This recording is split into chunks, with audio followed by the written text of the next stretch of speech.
Yung ending theme song ng Voltes 5. Alright, good afternoon everyone. Ito pa rin ang inyong kaluguran. The voice behind the hit song Ojo, Kaluguran Da Ka. Ang nag-iisa. Siyempre, the sexy. The beautiful. Hindi totoo yan. Huwag na kayong kumontra. Hindi totoo yan. Kwentuhan lang naman.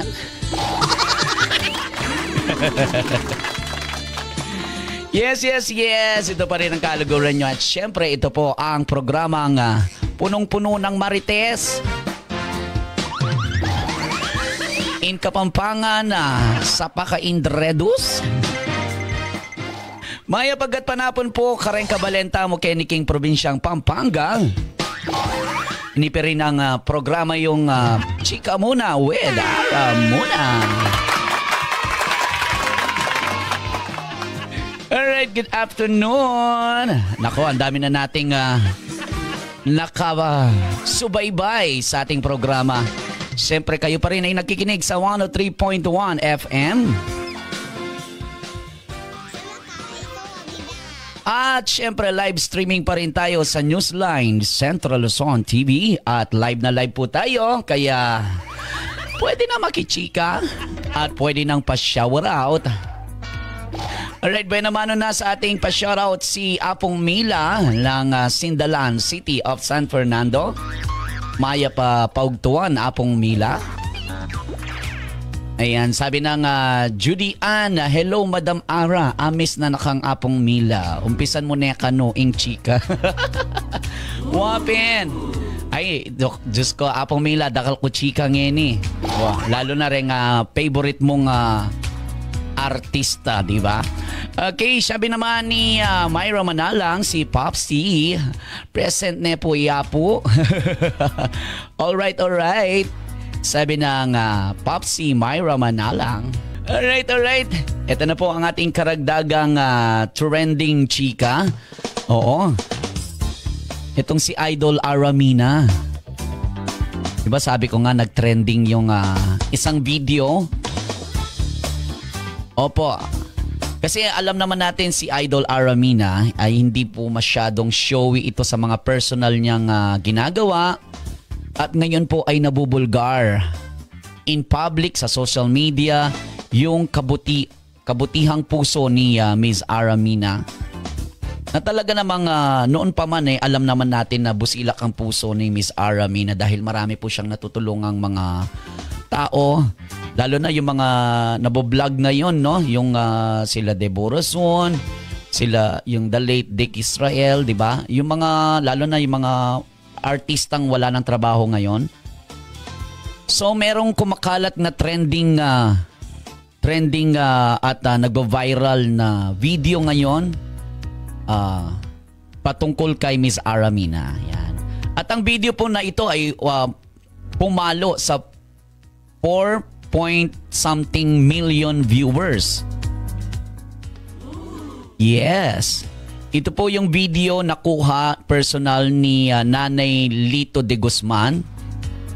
Isa sa mga tinitingala nating talent manager ng mga bigating artista din dyan sa Manila. Opo, itong si Nanay Lito de Guzman nag-vlog na rin kasi siya. Pero ito, aksidenteng nagustuhan lang niyang i-video yung ni Aramina, yung pagsasalita niya sa isang burol na kung saan ang nakaburol ay 30 years ng kaibigan, very close at PR manager ni Aramina at nakatulong ng malaki sa karir ni Ms. Aramina yung pag-PR sa kanya nitong nakaburol. Nakaburol po, nalibing na po, napag-uusapan lang po natin dahil patungkol ito doon sa video nga na kung saan nagsasalita si Ms. Aramina about doon sa nakaburol na si Mr. Leo Bukas. Opo, si Mr. Leo Bukas ay 30 years ng PR ni Ms. Aramina. Panahon pa ng That's Entertainment. Oo.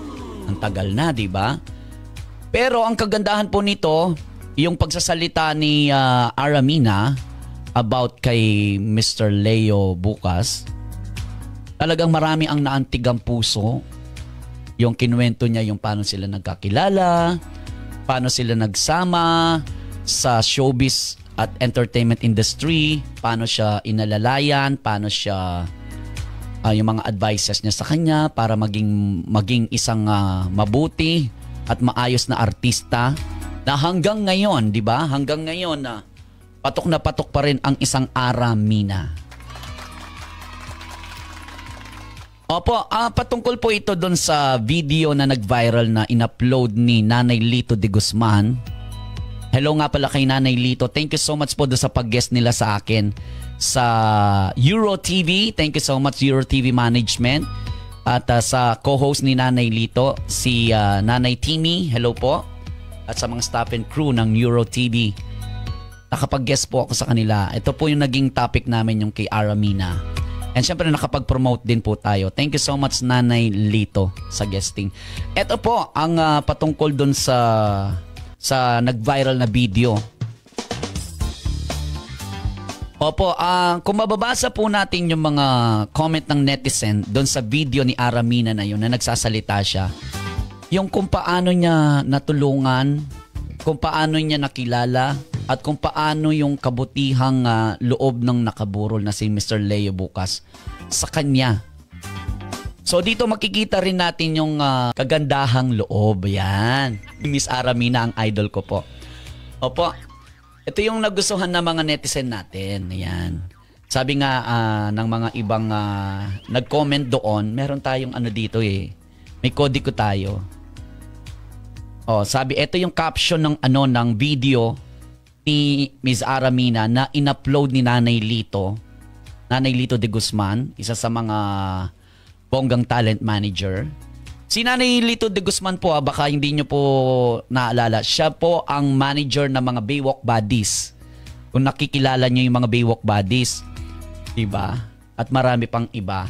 Okay, yung kanyang video na nagkaroon ng pumalo sa 4.3 million views at ito ay na-upload noong November 12, 2023. Ayan, ang caption niya, naiyak lahat kay Aramina. Opo, kasi maiyak ka po talaga pag pinanood mo yung video. It's all about the love of a friend na talagang hindi siya iniwan in 30 years na naging PR siya ni Miss Aramina. Ito yung sabi ng mga ibang mga netizen natin na nag-comment doon sa video na pumalo ng 4.3 million views. Ito yung tunay na artista, palihim na tumutulong sa mga artista na wala ng trabaho. Kahanga-hanga si Miss Aramina, si Lord na magbabalik ng mga kabutihan mo. God always guide you and God bless you always, Aramina. Sabi ni Maria Teresa Marcelo, isa sa mga netizen natin na nakapanood ng video. O diba? Si Aramina kasi ano siya, simple lang po siya. Yan. Isa po sa mga natulungan niya rin si Deborah Soon. Opo, nakatira po siya doon sa isang condominium ni Aramina na walang bayad. Diba? Akalain niya yun ha. Pwede naman niyang parentahan yun pero hindi niya pinirenta sa iba. Pinatira niya doon si Deborah Soon. Tapos doon sa vlog ni Julius Babaw at featured nga yon kay Deborah Soon na ang tumulong ay si Aramina. Kumalat din po yun, nag-trending. At nang dahil doon sa video na yon, nabigyan ng break. Kasi nanawagan si Miss Aramina sa mga producer na bigyan ng chance si Deborah Soon na magkaroon ng role at trabaho sa mga teleserye, sa pelikula. Ayun nga, nagkaroon ng magandang bunga. Ayun, nakuha siya sa Batang Quiapo, si Deborah, di ba? Yan. Palakpakan para kay Miss Aramina.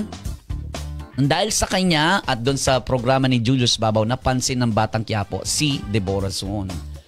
At going back to the video na nag-viral kay Miss Aramina na na-upload ni Nanay Lito de Guzman. Opo, alam niyo po ba kaya maraming naiyak doon sa burol na yon? Hindi lang po siya basta-basta tumulong doon sa namatay. Dahil nga malapit sa puso ni Aramina yung namatay, si Mr. Leo Bukas. 30 years po kasi niyang PR yan. So, kasi karaniwan, di ba, pag tumutulong tayo sa isang patay, sa burol, bibigil lang tayo ng dasal, tapos ng konting abuloy, tapos mag-i-stay ng konti, tapos aalis na, di ba? O kaya magbigay ng, mag-abot ng tulong. Etong si Miss Aramina, etong kinabiliban nila sa kanya doon sa nag-viral na video na yon. Napag-alaman natin kay mismo kay Nanay Lito de Guzman na yung burol na yon ay sinagot lahat ni Miss Aramina. Yes, sinagot niya from day 1 hanggang malibing. Lahat ng gastusin, pagkain, bisita, pag-aasikaso ginawa ni Miss Aramina at nag-stay siya doon sa burol ni Mr. Leo Bukas. Diba? Iba, diba? Iba yung isang Aramina talaga, diba? Napakabusilak ng puso.